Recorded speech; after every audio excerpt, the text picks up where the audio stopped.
자, 목요일 강의 시작하겠습니다. 안녕하세요. 자, 오늘부터 민사소송법 예비순환, 우리 강의 계획서를 일단 같이 보실까요? 자료는 두 가지입니다. 뒤에 있고요. 자료는 두 가지인데, 첫 번째가 이제 올해 민사소송법 기출문제. 그게 이 자료입니다. 이 자료. 기출문제 자료.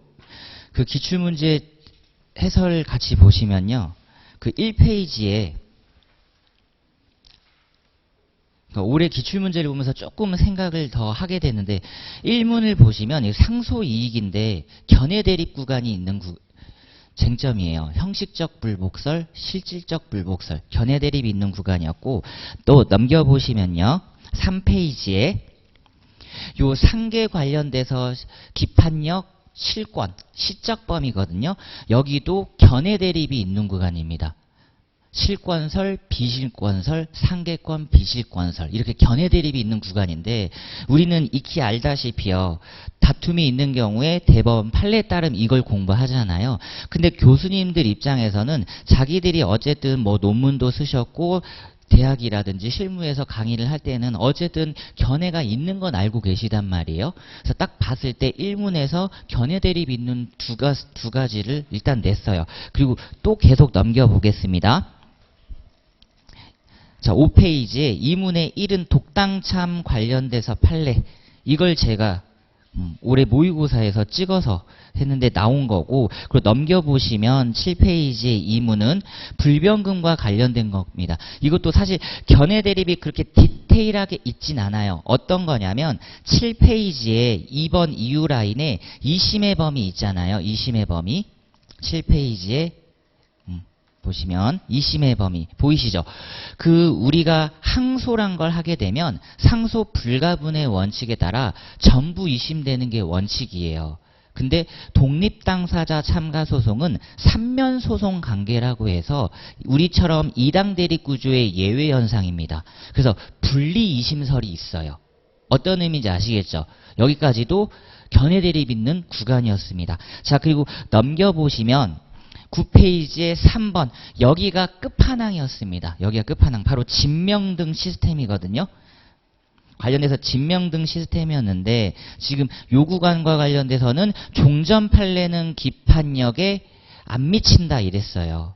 그리고 전합한 변경 판례 다수 의견이 기판력 미친다 이런 겁니다. 여전히 별개 의견은 안 미친다 였어요. 그러니까 지금 여기까지 봤을 때 견해 대립이 있는 구간이 있구나. 그러면 제가 3문에서 조금 아쉬웠던 게 종전 판례까지 언급을 다 해드렸는데 10점 배점밖에 안 됐다라는 겁니다. 15점 정도 나왔다 그러면 진짜 종전 판례까지 좀 디테일하게 썼을 건데 그래서 한 장만 넘겨보시면 8페이지예요. 10페이지에 좀 아쉬워가지고 양갈로 3번에요. 양갈로 3번에 양갈로 답원을 제가 넣어드렸습니다. 답원만 지금 같이 한번 읽어볼게요. 대법원 전원합의체 판결의 다수 의견은 소송물 개념을 유연하게 포괄적 기능적으로 포착하여 동일하다고 보면서 진정소유자와 등기명의인을 일치시키는 법리를 인정하였고 그 법적 성질을 민법 214조 소유권에 기한 방해배제 청구권이라고 했다. 이를 통해 소유권 확인을 위해 주장할 수 있었던 사유는 변론 종결 전에 발생한 공격 방어 방법으로서 기판력에 의해서 차단된다. 그러니까 요 쟁점이 배점 10점 치고는 쓸거리들이 많았다라는 겁니다. 객관적 범위도 써야 됐고요. 시적 범위 차단된다예요. 왜냐하면 객관적 범위가 작동됐기 때문에 시적 범위도 작동이 돼버린 거거든요. 그럼 객관적 범위가 작동되려면 동일 소송물 이어야 한다라는 게 요 판례의 태도였는데 동일 소송물로 가버린 거죠. 그래서 확인해소라든지 진명 등까지 싹 다 차단이 된 겁니다. 이걸 두고 교수님들이 이런 표현을 쓰는 거예요.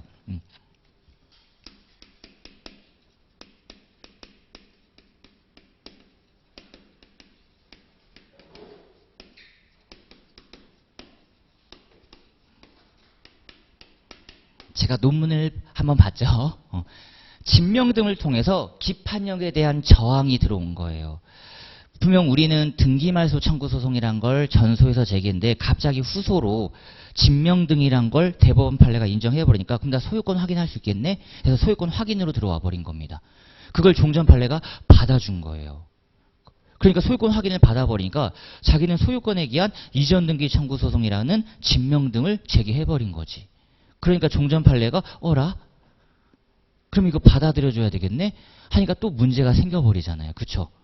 전소는 등말청이고 후소는 이전 등기인데 그러면 이걸 어떻게 해야 될까 해서 계속해서 지금 대법원 전원합의체에서도 세 가지 의견이 있었습니다. 별개 의견, 반대 의견, 다수 의견.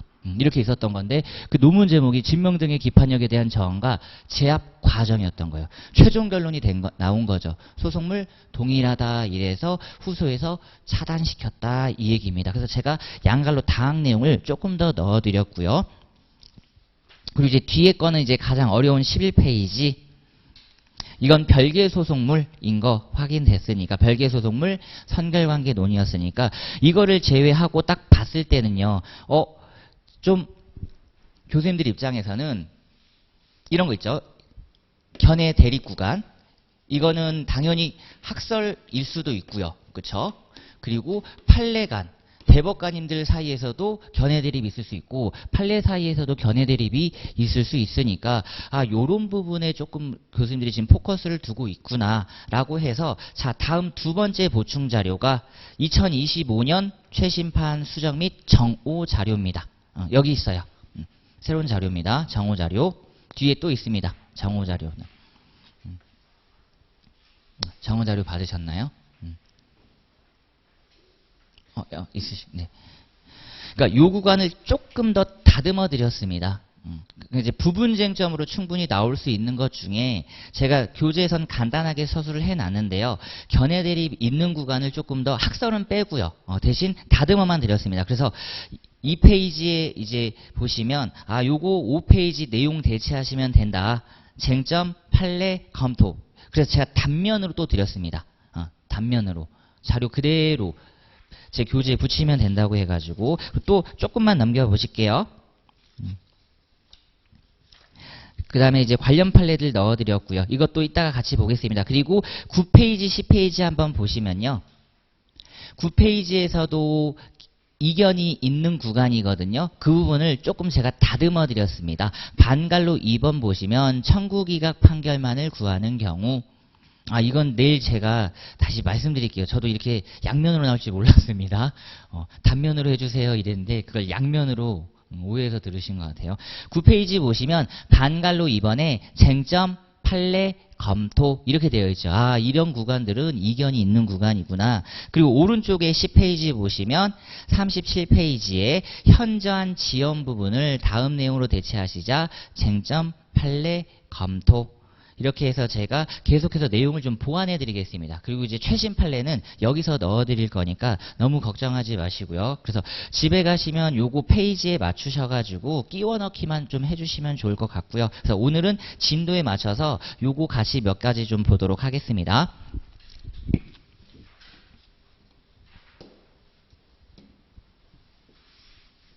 자, 그리고 예비순환의 목적부터 좀 볼게요.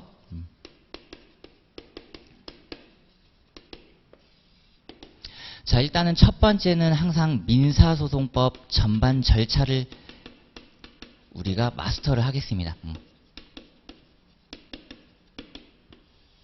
절차 전반. 자, 그리고 반드시 필요한 건 법조문입니다.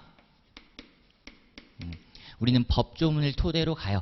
특히 민사소송법의 경우에는 제도적 성격이 강하기 때문에요. 분명 제도화되어 있어요.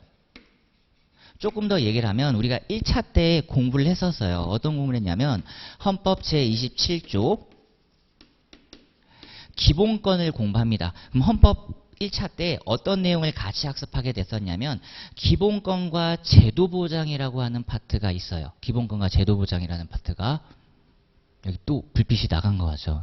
항상 어느 부분 좀 어두워 보이는 구간이 있는 것 같습니다. 자, 헌법 제27조 재판 청구권이라는 기본권이 있으면 이건 반드시 제도로 보장이 돼요. 그리고 이게 우리는 지금 현재 사법제도라고 하는 거죠. 사법제도. 그럼 얘는 우리는 공부 안 합니다. 왜냐하면 재판 청구권이라는 건 보장이 됐으니까 그놈의 재판 청구권이 민사소송법에서 어떻게 제도화됐는지를 우리는 보는 거예요. 즉 시작부터 끝까지를 모두 규율하고 있다라는 겁니다. 그렇다면 이 시작부터 끝까지 어떤 제도를 교수님들이 출제하느냐, 그리고 그 제도와 관련돼서 이 민사소송법만이 가지고 있는 고유한 법리들이 있을 수 있잖아요. 그걸 우리는 원리라든지 원칙이라고 하죠. 민법에도 신의칙 이런 거 있었단 말이죠. 마찬가지예요. 제도화시켜서 원리 원칙이랑 같이 버무려 보겠다. 대표적인 게 올해 같은 경우 이제 기판역 제도 나왔고요. 기판역 제도. 그리고 계속해서 상소라고 하는 제도. 그러니까 작년 같은 경우에는 민사소송법 좀 시작 중간 단계에서 나왔어요. 그래서 올해 제가 강의를 할 때에도 작년에 처분권주의 이쪽 소재기 효과 앞에서 좀 나왔으니까 올해는 진짜 뒤에 기판역 다수 당사자 이쪽 부분 보셔야 된다 했는데 기판역 문제만 지금 무려 3문제를 내버렸잖아요. 그러니까 정말 기판역을 제대로 학습하신 분들은 다 썼을 겁니다. 기판역 개념부터 시작하셔가지고. 그래서 민사소송법 절차 전반을 통해서 가장 핵심적인 것, 주요 쟁점 학습을 합니다. 이건 지금부터 막순환까지 무조건 다 학습을 해두셔야 되는 부분인 거예요. 당연히 예비순환은 처음부터 끝까지 차근차근 갈 거지만 그래도 우리가 강약 조절을 한다고 할 때 주요 쟁점 학습은 반드시 필요해요. 그러니까 이 주요 쟁점을 위해서 제가 답안 쓰기 좀 편하게끔 구조화 시켜드렸다는 겁니다. 쟁점, 판례, 검토. 학설은 제가 중간중간 강의하면서 좀 설명을 추가해서 드릴게요. 그러니까 이 주요 쟁점을 학습하면서 분명히 여기서 필요한 핵심 판례가 있어요.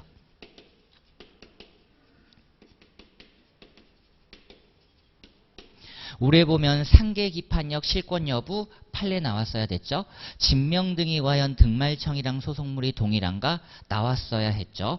그런 부분들입니다. 그러니까 얘 필요하고요. 얘가 필요하단 말이죠. 제도적 장치 필요하고 그 제도적 장치가 어떤 쟁점과 함께 어떻게 판례로 나왔는가 요게 좀 필요하고요. 자, 그리고 사례는 좀 기본기만 보겠습니다. 사례집은. 사례집은 예비순환이고요. 이렇게 생각하시면 돼요. 저는 예비순환 때는 2번을 중점적으로 할 겁니다. 그래서 사례집의 경우에는 법무사라든지 좀 간단한 기출,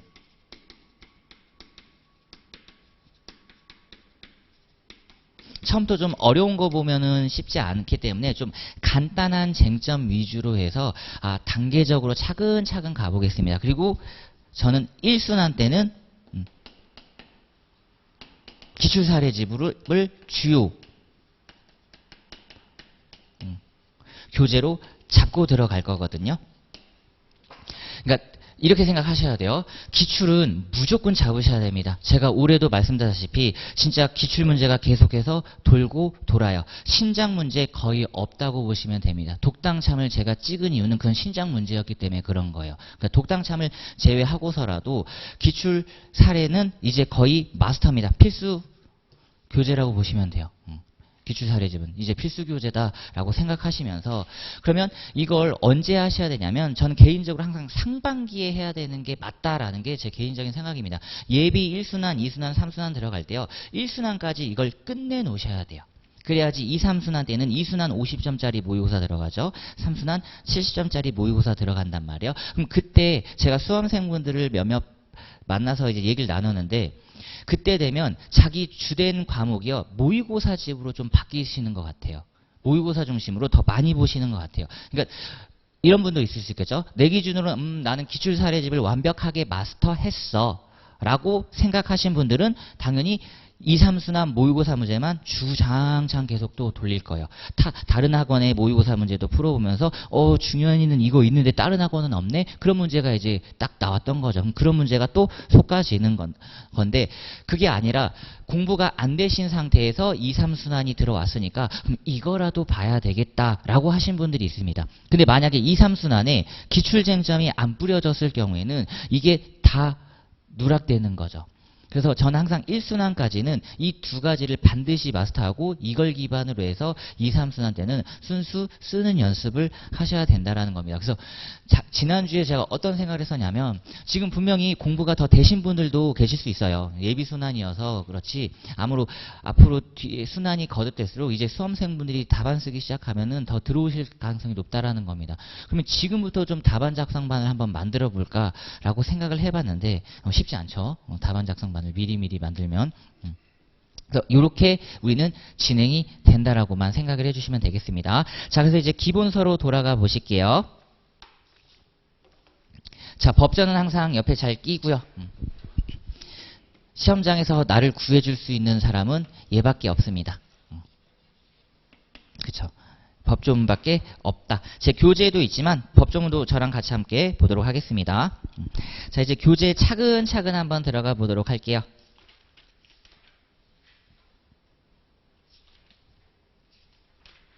이게 동차반 전에 출간이 됐기 때문에 그 사이에 나온 최신 판례를 포함해서 쭉쭉쭉 가겠습니다. 자, 일단 그 컨텐츠 목차 보시면요. 뒤에 핵심 정리 목차가 있거든요. 핵심 정리 목차. 요거만 쫙 돼 있는 거 있어요. 생각보다 쟁점이 많죠. 지금 거의 91개입니다. 이것도 제가 줄여서 91개거든요. 91개.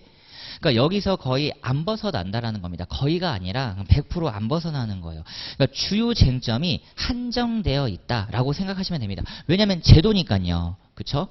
제도라는 건 일단 한번 정착이 되면 쉽게 잘 안 바뀝니다. 그렇기 때문에 법조문에 있는 주요 쟁점이 한정되어 있고 대부분 이게 분쟁화되고 있기 때문에 판례도 거의 한정되어 있고, 그러니까 어떤 교수님들이 어떤 교재를 보고 자기 교재로 강의를 하든 어떤 걸로 하든 나오는 건 비슷비슷하다라는 겁니다. 근데 90개 치고는 좀 많지만 그래도 우리가 70점을 받아야 되는 전략 과목이잖아요. 민사소송법의 경우에는. 전략 과목이기 때문에 여기 있는 내용들을 자 단단하게 우리는 보겠다라는 겁니다. 그러면 자 이제 생각을 한번 해볼게요. 후단에 거의 다 나왔어요. 어떤 의미냐면 쟁점 핵심 정의 60번 보이시죠? 여기부터가 제 기준으로 기판역이거든요. 요 60번 이후에 거의 점수가 다 나왔다라는 겁니다. 그렇죠? 60번 이후에 거의 다 나왔거든요. 기판역 35점, 독당참 25점. 엄청나게 지금 계속해서 뿌려지고, 그 다음에 상소의 이익도 1개 나왔습니다. 그러면 제 생각은 이제 내년에 뭐가 출제가 유력하냐면 바로 그 앞단락입니다. 보이십니까? 51번 문서, 그리고 47번, 48번 재판상 자백 문서죠. 그러니까 내년에 1순위를 계속 이렇게 파악하시는 거예요. 작년이 그 앞단락이었습니다. 32번 처분권주의 보이시죠?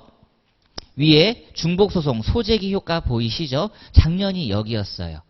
그리고 올해가 완전 후단이었습니다. 그러면 이제 중간에 있는 것들이 바로 A급으로 뽑자면 문서, 제소금지, 그리고 재판상 자백. 그리고 조금 더 위로 올라가면 소송상 형성권 행사라든지 소송합의 요쪽 라인들. 그리고 다시 이제 왼쪽에 핵심 정리 24번 때쯤 보면요.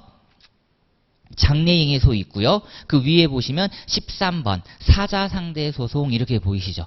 그러니까 얼추 예상이 된다라는 겁니다. 이렇게 순환으로 돌아갈 거예요. 내년에도 기판형 나오면 우리야 좋죠. 그렇죠? 기판형은 당연히 A급으로 공부를 해둘 거니까. 근데 조금 더 이제 강하게 주장하고 우리가 준비할 수 있는 건 제 기준으로는 내년입니다. 저는 사자상대 소송에 혼신의 힘을 다할 거고요. 모의고사에 신작 문제를 여기에 다 뿌릴 거예요. 사자상대 소송. 그리고 밑에 장래이행해소. 그리고 재판상 자백. 여기에 이제 미기출된 신작 판례, 신작 문제들을 여기에 다 뿌릴 생각입니다. 그리고 오른쪽 문서의 증거력. 가장 약한 구간이기도 해요. 아는데 약한 구간입니다. 답안 쓰기 껄끄러운 구간. 기판역 올해 문제요. 공부하시는 수험생분들 입장에서는 다들 잘 아시죠. 나 기판역 그래도 뭔가 알아. 근데 답안 구성 면에서 껄끄럽단 말이에요. 그래서 항상 그런 것들을 우린 같이 고민을 해보시자 이 얘기인 겁니다. 그럼 이제 내년은 이제 마지막 한 쟁점이 오른쪽 89번 보이시죠? 불변금입니다. 아직 교수님들이 보세요. 계속해서 숙성시키고 있잖아요. 상소 2까지는 나오는데 상소심 본안 판단인 불변금까지는 지금 계속 안 내고 계세요. 그렇죠? 그럼 이제 내년은 충분히 이렇게 쟁점이 잡힙니다. 사자상대, 장래잉해소, 그리고 재판상 자백, 문서의 증거력. 문서의 증거력 19년도 이후에 지금 엄청 쉬고 있잖아요. 내년 2025년인데 6년 쉬고 있습니다. 이제 숙성될 만큼 숙성됐고요. 그리고 이제 병합론 보이시죠? 병합론. 그리고 불변금 이렇게 딱 세팅이 되고 있다라는 게 제 개인적인 생각입니다. 이런 쪽에 조금 더 포커스를 맞춰서 모의고사를 준비를 하시면 충분히 가능성이 있다고 봅니다. 그러니까 지금 제가 이 얘기를 한 거죠. 이걸 1순환 때까지 꼭 잘 끝내주셨으면 좋겠다. 진짜 70점이지만 60점 이상의 고득점을 할 수 있는 게 지금 딱 요 구간이거든요. 그래서 이 구간을 한번 답안 쓰기를 좀, 답안 작성반을 좀 한번 개설해 볼까라고 생각도 했는데 시간대도 그렇고 또 수요도 있을지 없을지 모르는 상황이어가지고 어쨌든 이걸 1순환대까지는 저랑 같이 하시든 혼자 하시든 정말 꼬박꼬박 잘 해주셔야 됩니다. 이건 어떻게 학습하는지를 제가 이제 수업 중간중간에 말씀을 드릴게요. 자, 지금 대략적으로 작년, 올해, 그러면 이제 내년 예상되는 쟁점들 이렇게 지금 잡아갔습니다. 그럼 이걸 토대로 우리 이제 단계적으로 차근차근 학습을 시작해보는 거예요. 자, 교재 이제 2페이지부터 본격적으로 보겠습니다. 총설 부분이죠. 총설 부분에서 중요한 건 그닥 없습니다. 그닥 없어요. 민사소송법 신의칙 정도가 이제 주요 쟁점으로 들어올 건데, 자, 2페이지 보시면 제 1절입니다. 자, 민사소송의 개념과 목적. 자, 눈으로 가볍게 해보세요. 자, 민사소송이란 사법상의 권리관계에 관한 분쟁에 대하여 끊고 개인의 권리 의무를 확정 보전 실현하기 위한 재판상의 절차입니다. 당연히 우리는 어떤 분쟁을 토대로 하죠? 자, 이제 지우고 우리는 뒤에서도 볼 거지만 민사분쟁입니다. 민사분쟁이라고 했을 때 되게 많아요. 그러니까 민사소송법이 쉽지 않은 이유가 분명 나는 민사분쟁이라고 해서 민법만 공부를 했거든요. 그죠? 민법만 공부했고 1차에서 상법 살짝 했단 말이에요. 그쵸? 주식회사라든지 회사분쟁소송 살짝 했단 말이에요. 주총결이라든지 부존재결이라든지 합병무효라든지 살짝 봤단 말이죠. 그리고 민법에서 가사사건, 그치, 친족상속법으로 봤지. 친족상속법으로 봤지. 그리고 여기까지는 사실 큰 관심이 없죠. 그래서 노동법원을 만들자 이런 얘기가 나왔던 이유가 민사가 너무 많은 걸 가지고 있다라는 거예요. 근데 가정법원은 만들었는데 노동법원은 안 만들었죠. 노동법원은. 그래서 어쨌든 민사분쟁은 민법, 가사, 상법, 노동이지만 우리는 됐습니다. 이걸 당연히 중심으로 봐요. 그래서 민사소송법 문제를 봤을 때도 회사 분쟁 관련된 소송은 잘 안 내십니다. 법인은 내지만 회사 영리법인은 안 내는 거죠. 주총결의 이런 건 안 내는 거죠. 그럼 이제 민법을 통해서 뽑히는 건, 자, 민법은 법률관계입니다. 그럼 법률관계 중에서도 우리는, 자, 보세요. 얘만 보겠다라는 거잖아요. 신분관계 안 보겠다라는 거죠. 신분관계는 우리 민법에서의 논의. 그러니까 올해는 민법에서 신분관계 소송도 안 나왔네요. 신분관계도. 그럼 내년에 이제 신분관계를 다시 한번 준비하셔야 되는 거고. 그럼 재산관계에서 우리가 나오는 건 채권과 그리고 물권. 이게 두 가지입니다. 그러니까 정해져 있는 거죠. 그러니까 물권 분쟁 소송은 누가 봐도 이거는 소유권 분쟁이구나. 소유권 관련 소송이구나. 압도적인 출제를 자랑합니다. 그럼 정해져 있어요.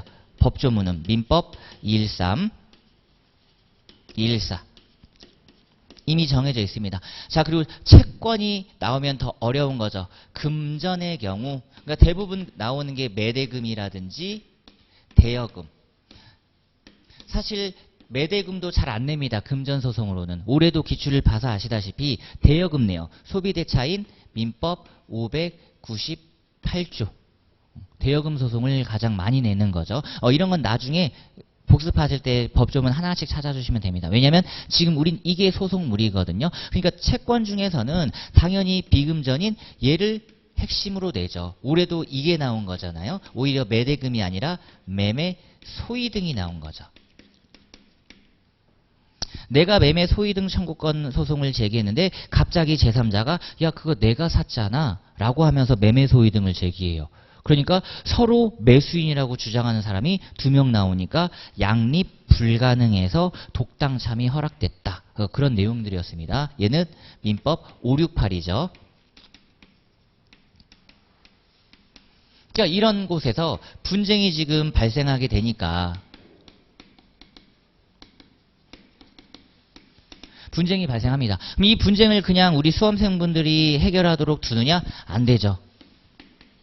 이상하게 우리가 국가 제도로 들어오는 순간 이게 안 됩니다.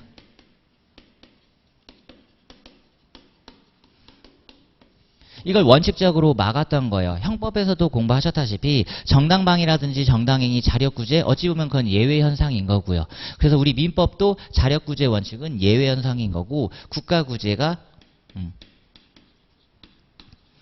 이렇게 원칙으로 들어옵니다. 그러면 국가가 구제해 줄 거니까 주체 하나가 더 등장하잖아요. 우린 그걸 법원이라고 한 거고, 그러니까 이 법원을 토대로 국가구제에 들어올 거니까 이 절차 시스템을 지켜달라라는 겁니다. 그래서 이거 얘기하는 거죠. 권리가 있다 없다. 딱 그 얘기를 해주는 겁니다. 그게 바로 첫 번째 줄 뒤에 권리 의무 확정. 이게 핵심이죠. 그래서 보전, 실현은 이제 집행까지 가는 겁니다. 그러니까 예전에는 제가 공부했을 때, 우리 수험생들도 공부하셨을 때죠. 민사소송과 민사집행이 같이 있었단 말이에요. 이때 공부하기 진짜 너무 힘들었어요. 책도 두꺼웠었고. 근데 지금은 민사소송이랑 민사분쟁을 분리했습니다. 그쵸? 분리했어요. 그럼에도 불구하고 우리는 민사집행을 놓칠 수가 없다라는 겁니다. 그래서 올해도 기출 보세요. 민사집행에서 몇 개 좀 가져오려고 한단 말이죠. 그래서 우리 수험생분들이 민사집행법을 1차로 공부를 하셨던 거고, 올해 나왔죠. 청구이해소. 이 제도는 기판력과 관련된 제도입니다. 올해 기출문제 기판력의 시적 범위와 관련된 것. 그리고 청구이해소 말고 지금 내가 기판력 판결을 받았는데 승계인한테 집행 들어가야 되잖아요. 그런 것들. 승계집행문 부여의 소. 그러니까 이런 내용들은 민사소송에서도 필요하다라는 거예요. 이런 건 이제 나중에 다시 한번 학습을 하겠습니다. 자, 그럼 이제 제 2절 보시고요.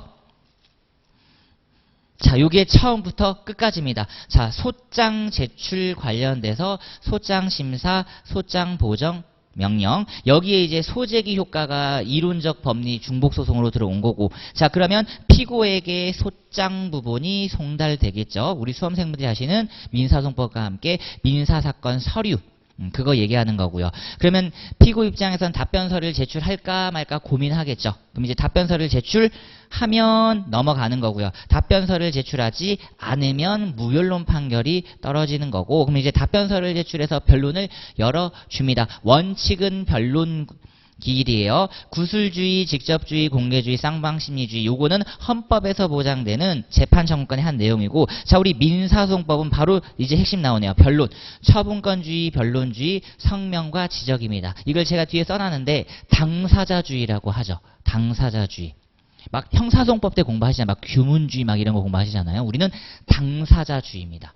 민사소송은 어쨌든 사적 분쟁이기 때문에 당사자주의지만 그래도 법원이 개입을 하는 거죠. 그걸 토대로 밑에 우리 법원이 자유심증주의를 토대로 사실정보 확정을 해서 최종 너희들이 원하는 응답입니다. 판결의 선고죠. 즉 소장 제출과 판결의 선고는 짝꿍이에요. 어떤 청구를 하면 반드시 법원은 거기에 응답을 해야 됩니다. 문제는 그 응답의 내용이 소각합 판결이냐, 청구 인용이냐, 청구 기각이냐 이렇게 구분만 될 뿐 반드시 어떤 형태로든 응답을 해주시고, 거기에 대한 불복수단으로서 항소, 상고 합쳐서 이걸 상소라고 하죠. 올해 일쟁점이 여기서 됐네요. 상소의 이익. 그리고 위에 판결의 선고에서 기판력의 혼신의 힘을 지금 다 해버린 거죠. 올해 기출문제가. 그러니까 지금 중간 보시면 증거와 관련된 내용들이 텅 비어 있잖아요. 그러니까 재판상 자백이라든지 문서라든지 우리는 그런 쪽에 조금 더 포커스를 두겠다라는 겁니다. 자, 그러면 똑같습니다. 민법처럼 관습법 신의칙을 공부하듯 민사분쟁도 어쨌든 나름의 해결 원리가 있어야 되잖아요. 그래서 이분들도 신의칙을 규율하고 있습니다.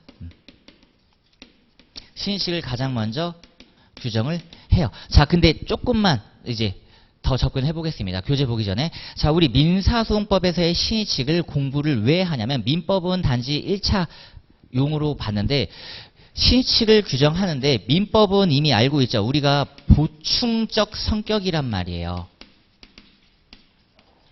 이걸 알고 계세요. 그쵸? 민법이 보충적 성격인 걸 알고 있습니다. 어떤 의미죠? 다른 제도가 있다 그러면 다른 제도로 해결을 하고 다른 제도가 없다 그러면 그때서야 민사소송법이라고 하는 이 내용을 보충적으로 적용시킨단 말이에요. 그쵸?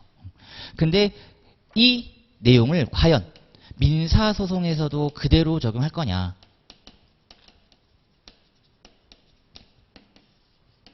보충으로 갈 거냐?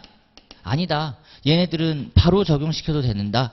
선택적으로 갈 거냐의 논의가 먼저 있습니다. 자, 이런 부분들을 보기 전에 3페이지에서 가볍게 볼게요. 제1조. 자, 1항 보시면 법원은 소송 절차가 공정하고 신속하며 경제적으로 진행되도록 노력하여야 하고 2항 당사자와 소송관계에 있는 신의에 따라 성실하게 소송을 수행하시면 됩니다. 마찬가지로 세 번째를 보이시죠? 민사소송을 지배하는 대원칙입니다. 따로 암기할 필요성이 없고요. 그렇다면 박스 2번에 이렇게 민사소송법에서 이상을 규정했는데 그렇다면 이거 구현된 제도를 우리는 봐야 되지 않느냐. 항상 신의칙이라고 하는 추상적 제도를 두고 그 구현된 제도를 봐야 되지 않겠냐. 로마자 1번에 자 적정과 관련된 겁니다. 두 번째로 실체 진실 발견을 위한 적정 제도로서 로마자 1번 변호사 대리 원칙, 구술주의, 직접주의. 자 우리에게 A급은 로마자 4번입니다. 지금 미리 별표 두 개를 이제 딱 해두세요. 성명 의무 및 지적 의무입니다.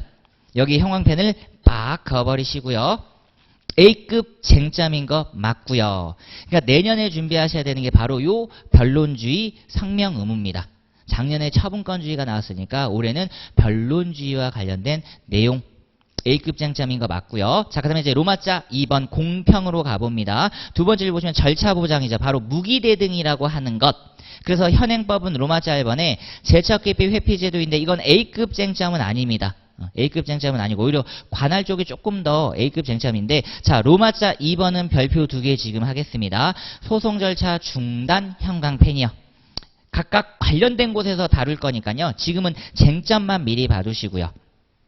그리고 로마자 3번 준비 서면에 예고하지 아니한 사실은 진술이 금지되어 있다라는 겁니다. 그러니까 저도 강의 계획서에 이렇게 강의를 할 거고 교재는 이렇게 두 권 채택을 할 겁니다. 라고 말씀을 드리는 거죠. 자, 그리고 로마자 3번 친속과 관련된 거죠. 바로 첫 번째 줄 소송의 촉진이라고 하는 것. 이런 것들이 다 헌법 제27조에 보장되어 있다라는 겁니다. 그러면 우리 그 민사소송법은 어떻게 구현해 놨는가? 로마자 1번에 바로 여기에 형광펜을 하겠습니다. 별표 두 개는 실기한 공격 방어 방법에 대한 각하 형광펜. 별표 두 개를 하시고요. 이거 관련 제도가 바로 기판력의 실권이었습니다. 그쵸? 실권제도. 소송 계속 중 실기. 판결 확정 후 실권. 딱 요런 개념만 잡으시면 돼요. 소송 계속 중에 늦게 제출했다. 이때는 실기라는 단어를 쓰고요. 근데 판결 확정 후에는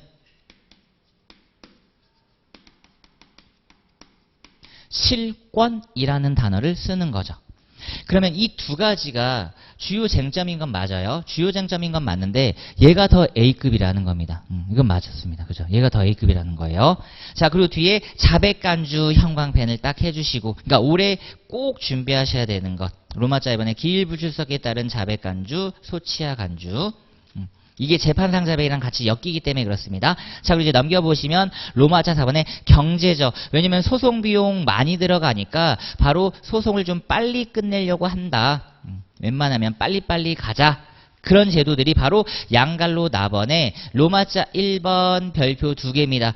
이권 상실에 의한 절차상. 자, 흠의 치유죠. 흠의 치유 형광펜. 근데 절차상까지 같이 해주시면 좋을 것 같아요. 절차상, 흠의 치유.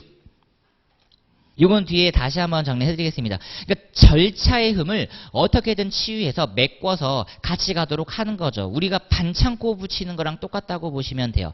선과 선을 연결 짓는 거랑 똑같다고 보시면 되겠습니다. 누전이 생겼다. 검정 테이프로 막 이렇게 둘둘 말죠. 똑같다고 보시면 되고 로마자 2번에 별표 2개 하시고 뒤에 무변론 판결제도 형광펜입니다. 자, 그렇게 이런 제도적 장치를 차근차근 두고 있다.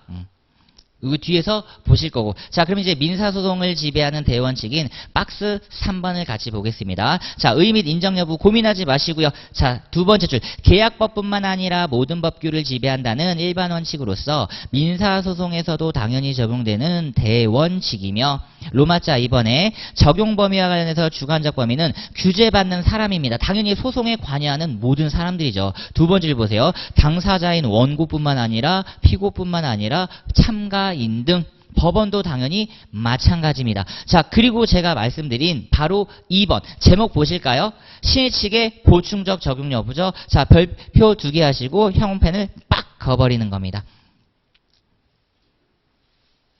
자, 어떤 제도랑 문제가 되는지 한번 볼게요.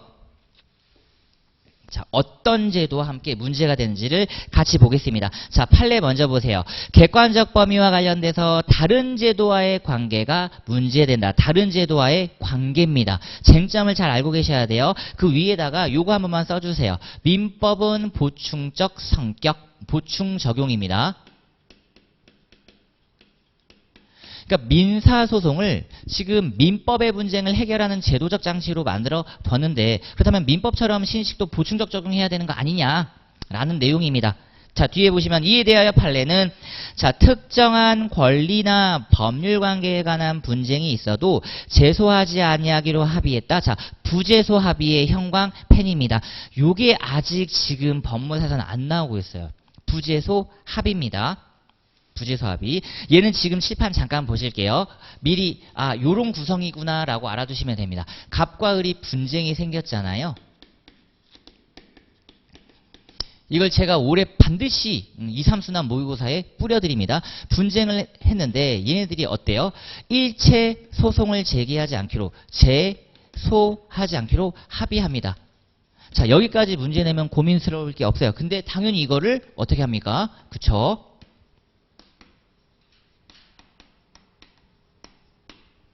서면화 작성시키죠.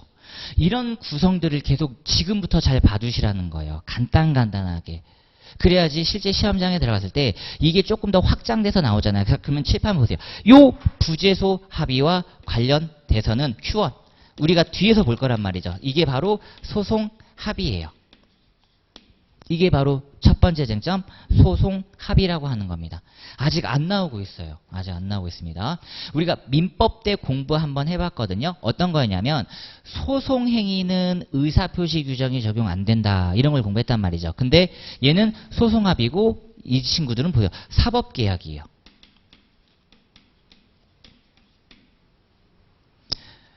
사법계약입니다.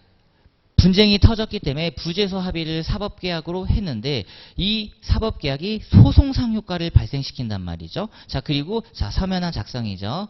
딱 보세요. 여기 바로 나옵니다.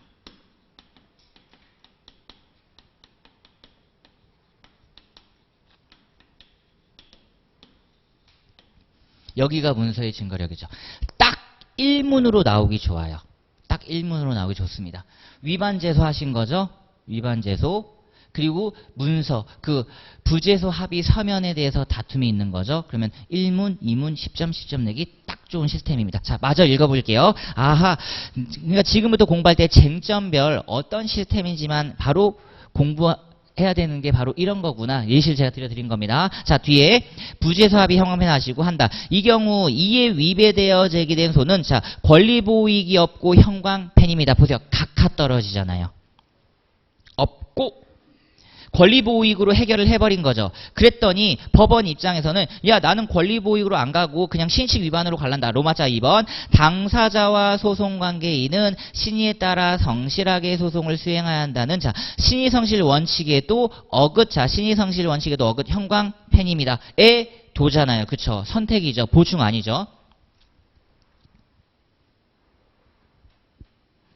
그러므로 밑에 부제소 합의에 위배되어 제기된 소는 법원이 직권으로 소의 적법 여부를 판단할 수 있다고 하여 자, 선택적 적용설입니다.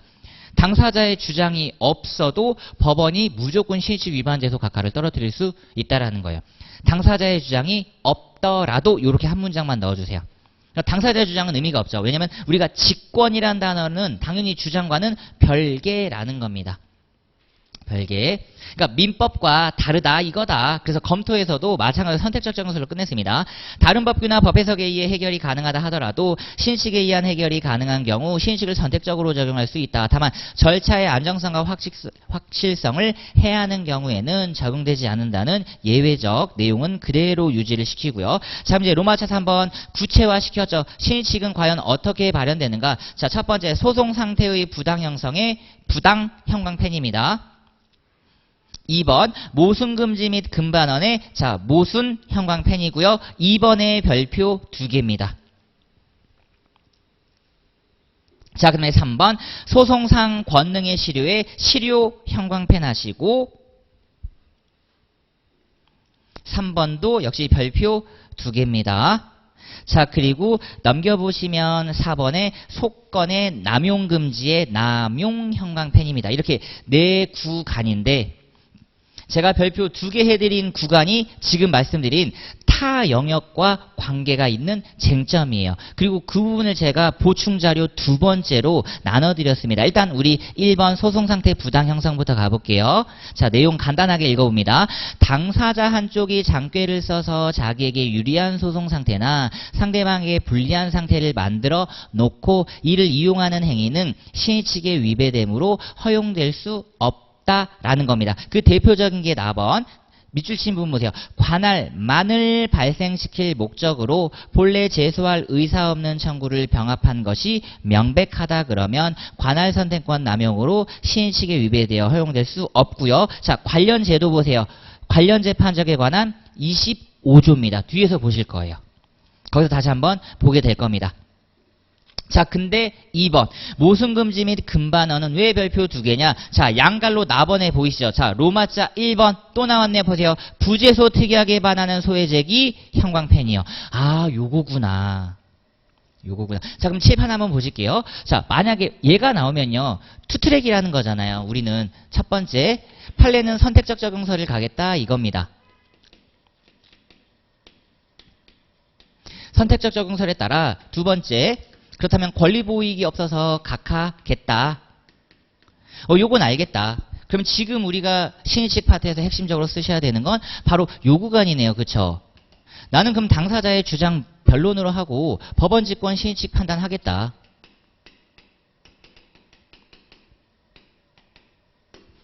법원 직권으로 신의칙 판단을 한다고 할 때 그러면 형태가 나오잖아요. 제가 형광펜 친 부분 부당, 모순, 실효, 남용.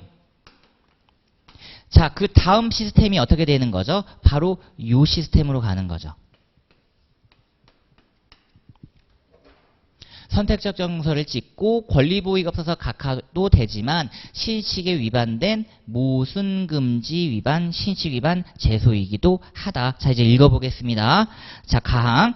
한쪽 당사자가 과거에 일정 방향 태도를 취하여 상대방으로 하여금 이를 신뢰하게 만들어 놓고 이제 와서 신뢰를 저버리고 종전 태도와는 모순되는 거동으로 나온 경우 뒤의 거동은 당연히 신의칙상 허용되지 않습니다. 다만 실체적 진실이 거래 안전보다 더 강하게 요청되는 가사소송에서는 선행위와 모순되는 후행행위도 허용됩니다. 이건 우리가 이미 민법 때 봤던 거죠. 바로 강행법규.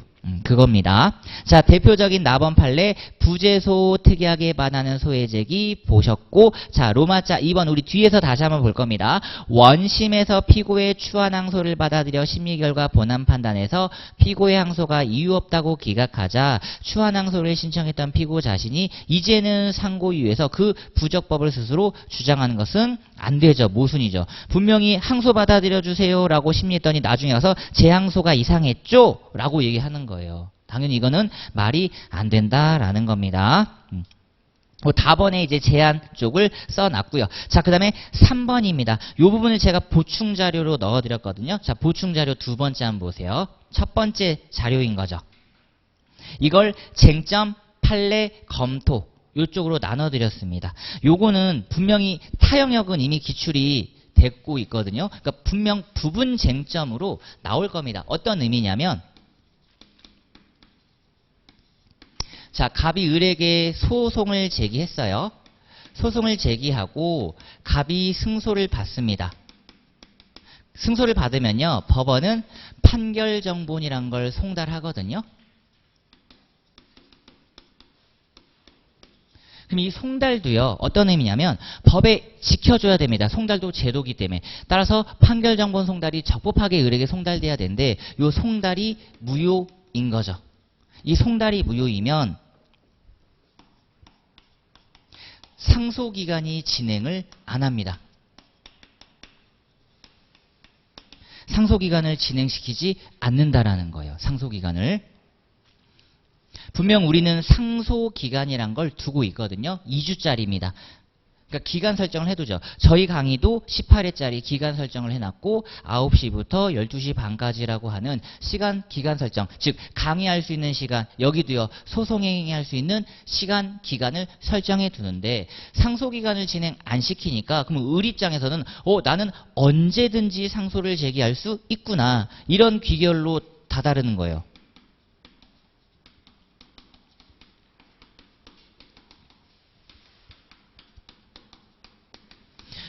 언제든지라고 하는 무제한의 상소권이란 게 생겨버리는 겁니다. 명문의 규정이 없는 무제한의 상소권이 생기거든요. 자, 그걸 이제 쟁점 판례 검토. 제 거 보충 자료로 보세요. 읽어보겠습니다. 내일은 이거 A4로 크게 해달라고 제가 말씀을 드릴게요. 저도 이렇게 양면으로 나올 줄 몰라가지고. 자, 쟁점 가봅니다. 당사자 일방이 장기간에 걸쳐 권리를 행사하지 않고 방치했기 때문에 행사하지 않으리라는 정당한 기대가 상대방에게 생기고 상대방이 그에 기하여 행동한 때에는 신식상 권리는 이미 실효되는 것으로 보아야 하는 바 끊고. 이게 민법적 이야기. 문제는 이런 민법상 실효의 원칙이 소송법상 권리에도 적용된지 여부가 문제된다라는 겁니다. 여기에도 긍정 부정 논의가 있단 말이에요. 그걸 제가 교재에 써놨죠. 긍정 부정. 왜냐면 항상 얘는 뭐와 문제가 돼 있다? 재판 청구권이랑 문제가 되어 있습니다. 그걸 제가 검토 라인에 써놨어요. 검토 라인에. 자, 그래서 판례부터 가봅니다. 가항.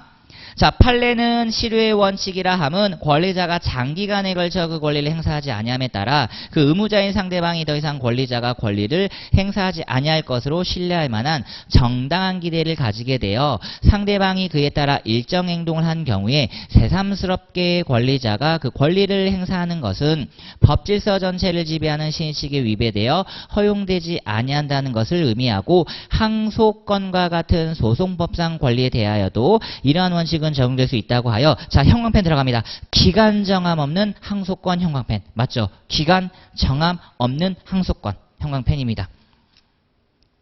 그래서 민사소송법 지금 첫 머리에 실칙을 공부하시면서 계속 다른 쟁점들이 연결이 되기 때문에 제가 추가판을 해드리는 겁니다. 기간 정함이 없는 항소권이 왜 나왔다고요? 바로 이런 상황에서 아하, 판결정본 송달이 무효여서 상소기간이 진행되지 않는 사안이 나왔구나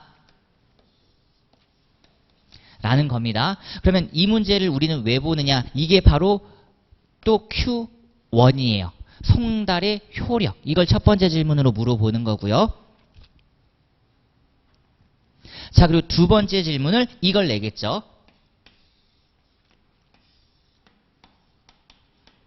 이러면 또 1문짜리 Q1, Q2 딱 나오기 좋은 문제입니다. 배점 10점 잡고. 자, 그래서 밑에 양갈로 나번으로 가볼게요. 구체적으로 어떤 사안인지 항상 사실관계를 제가 추가해서 많이 넣어드렸습니다. 피고의 주소를 허위로 기재 형광 배녀. 요거구나. 요 사건이에요. 피고의 주소를 허위로 기재하여 자백간주 형식으로 승소 판결을 받은 후 4년 후에 피고가 상소를 제기한 사안에서 4년짜리 사안이었습니다. 판례는 항소권도 실효에 적용 대사임을 전제로 구체적 사안에서 그 적용 요건을 판단하였는 바 끊고. 자, 이게 가장 어려운 내용입니다. 자, 칠판 한번 봐주세요. 그러니까 항소권이 적용된다고 할 때 저는 우리 선생님들이 이런 것을 반드시 구별해 주셨으면 좋겠어요.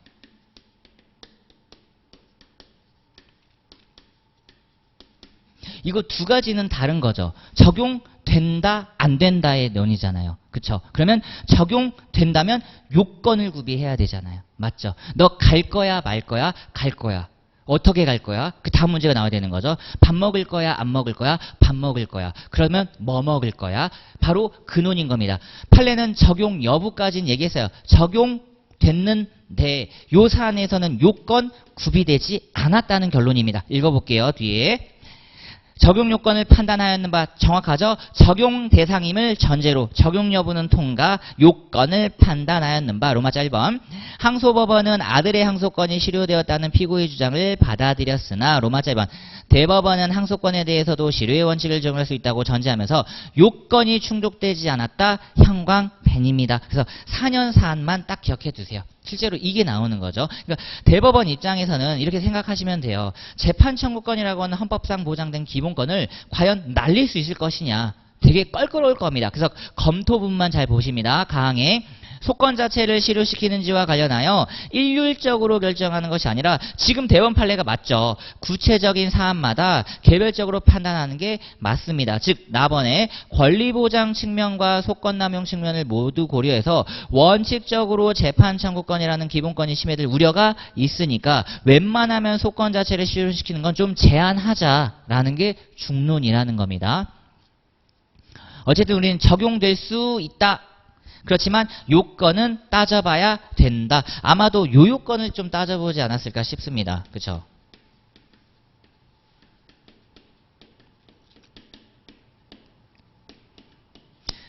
요 요건에 지금 심각하게 들어갔던 거죠. 민법으로 치면 권리의 장기간 불행사입니다. 왜 우리의 피고께서 권리를 장기간 행사하지 못했을까? 해외에 나가 있을 수도 있어요. 여러 가지 저간의 사정이 있습니다.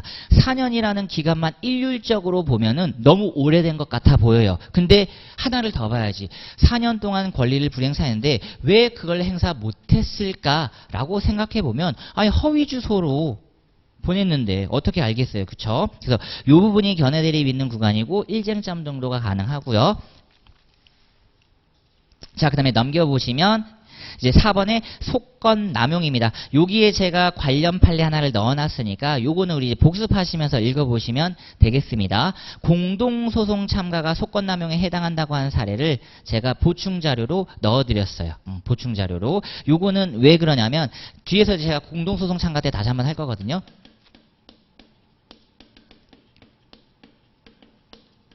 올해 제가요 참가 소송과 관련해서 두 개를 찍었어요. 공동소송 참가 하나랑 독립당사자 참가를 찍었는데 독립당사자 참가 소송이 올해 나왔습니다. 그리고 지금 얘가 추가라 안 나오고 있거든요. 공동소송 참가가. 그래서 관련된 혹시라도 소권 남용, 참가의 남용 판례 사안도 있다라는 걸 알려드리고자 이 판례 하나를 넣어드렸습니다. 자, 그리고 다음 이제 신식 위반의 효과 요거 보고 1교시를 마치도록 할게요. 자, 직권조사상 형광펜입니다.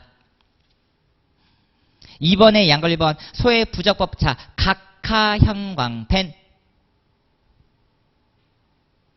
그러니까 첫 번째 줄 실식에 반하여 제기된 소는 권리보이익이 없는 것으로 귀결되어 부적법 각하됩니다. 선택적 적용설이었던 거죠. 자, 그리고 양갈로 2번 불법행위는 1차 객관식 용이거든요. 그냥 한번 천천히 읽어보세요.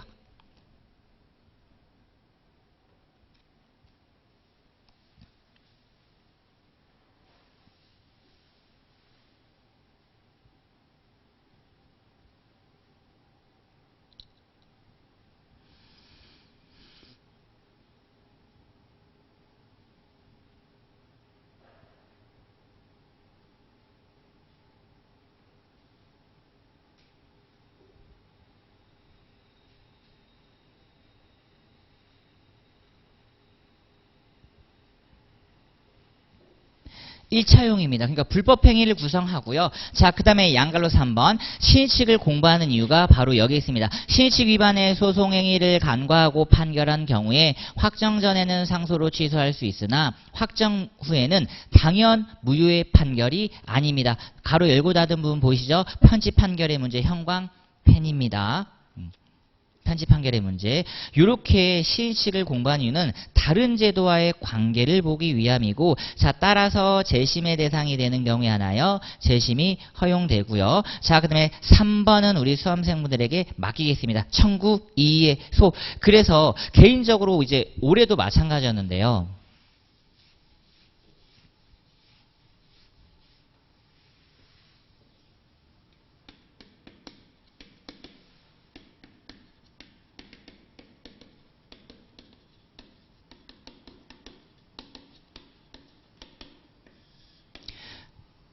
요것만 이제 간단하게 설명하고 가학만 보고 오늘 1교시 수업을 마치겠습니다. 자, 기판역의 시적범위라고 하는 주요 쟁점이 있는데요. 안타깝게 얘는 민소법에 규정이 없어요. 그래서 진짜 이론의 내용을 단단하게 암기를 잘해 가셔야 됐던 겁니다. 답안을 쓰실 때. 그러면 과연 얘가 법적 근거가 어디 있느냐? 여기 계셨던 거죠. 민지법 44조에 계셨던 거죠. 법적 근거가.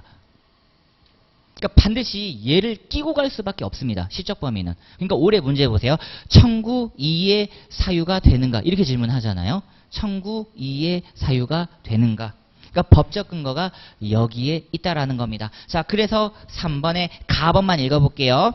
이걸 쓰셨으면 저는 좋겠다라는 게 제 개인적인 생각이었습니다. 어떤 거냐면 올해 문제에서 청구이해소 받아들일 수 있는가 나와야 되니까, 그럼 청구이해소가 뭔데? 라고 써야 되잖아요. 첫 번째 줄. 재판기간과 집행기간은 완전 분리되어 있기 때문에 집행기간은 오직 집행권원에 나타난 표시만에 의존하여 집행을 실시하게 되는데, 자, 형광펜 들어갑니다. 집행권원에 표시된 청구권이 이미 실체법상 소멸. 형광펜. 모순이 생긴 거죠. 집행권원의 내용과 실체법상 권리관계, 즉 집행권원상의 권리법률관계와 실체법상 권리법률관계의 차이, 모순.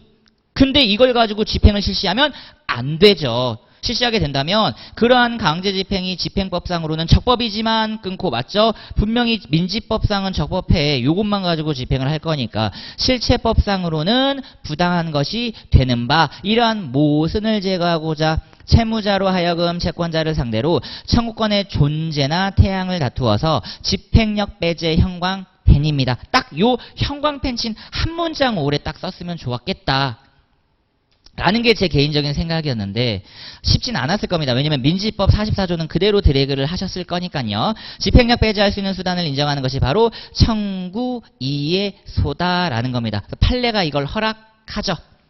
다만 양글로 4번. 어쨌든 기판역과 관련된 집행권원과 관련된 판결의 효력과 관련된 거니까 이걸 무조건적으로 인정되는 게 아니라요. 최소한 네 번째 줄 확정 판결에 기한 집행이 현저히 부당하고 상대방으로 하여금 집행 수인하도록 하는 것이 정의의 반함이 명백하여 사회생활상 용인할 수 없다고 인정되는 경우여야 한다. 요 정도의 요건을 갖춘다 그러면 청구해소로 집행배제를 구하도록 허락하겠다라는 겁니다. 그래서 1교시 여기까지 마치고요. 이제 2교시에 본격적으로 이 소송의 주체부터 들어가 보도록 하겠습니다.